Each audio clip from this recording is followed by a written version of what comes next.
you've probably heard the name Jeffrey Epstein. But who exactly was he? A businessman who spent his entire life building a mysterious fortune, or a man who ran trafficking operations on his private island in the Caribbean? An island regularly visited by some of the biggest names in the world, global leaders, politicians, celebrities. These visitors included Prince Andrew, former US President Bill Clinton, and many other powerful politicians, businessmen, intellectuals, and celebrities. And yet, America says Jeffrey Epstein did everything alone. Is that really possible? Is this just a coincidence?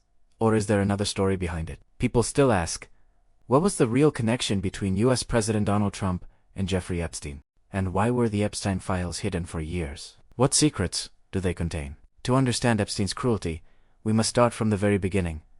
Before the island, before the wealth, before the infamous name. Our story starts in July 1980, when a strange advertisement appeared in Cosmopolitan magazine. It showed a 27-year-old young man in a black and white picture. If you're a cute girl from Texas and want to make $1 million, contact this New York dynamo today. Those early 20 years of Jeffrey Epstein's career were not impressive. He was barely mentioned in the media.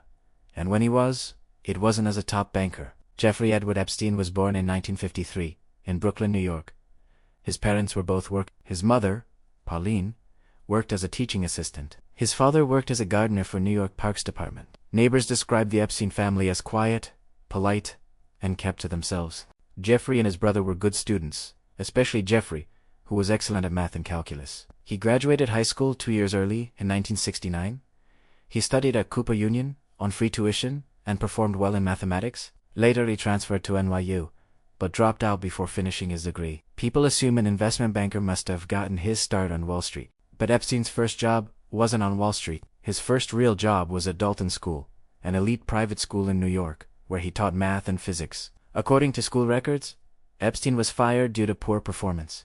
But what actually happened there is mysterious. One of the students' fathers, a powerful investment banker at Bear Stearns, liked Epstein and brought him to Wall Street. This connection eventually led Epstein to meet Les Wexner. Les Wexner, the billionaire owner of Victoria's Secret, didn't just give Epstein a job. He handed him full power of attorney, giving Epstein total control over his wealth, properties, and decisions. As payment for Epstein's services, Wexner gifted him the most expensive mansion in New York, worth $77 million, for almost nothing. Journalists still asked, what did Epstein do to gain such influence over a billionaire like Les Wexner? Some believe Epstein found something. Some financial wrongdoing, some blackmail, some secret, that allowed him to control Wexner. Others believe Wexner invested in Epstein to build what we now call a global spy and blackmail network. After receiving immense wealth and the mansion, Epstein began building his network. And for this network, and need dead girls to use as honey. Girls as young as 14, 15, 16, 17. I was 14 years old. I was 16. This is me when I met Jeffrey Epstein. To recruit girls, Epstein needed a partner. That partner was Ghislaine Maxwell.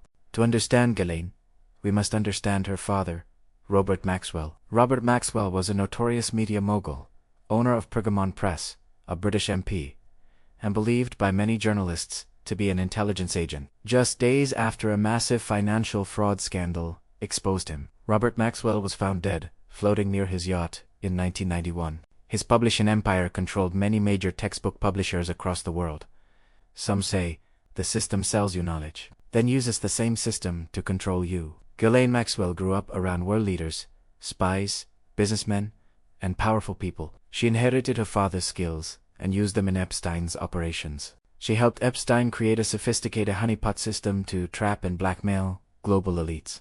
Recently, US politicians voted to finally make the Epstein Files public. For now, 500 pages have been released, including emails, photos, visitor records, and more. Donald Trump himself commented on the release. But what is the real purpose of releasing these documents now? Some analysts say the information is being weaponized, the public is being overwhelmed, and at the same time distracted. Why?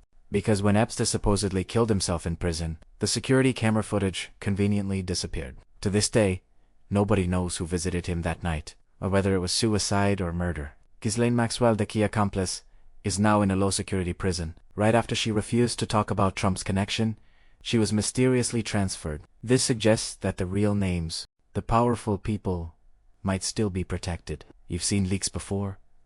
Julian Assange, Edward Snowden, Panama Papers, and now, the Epstein Files.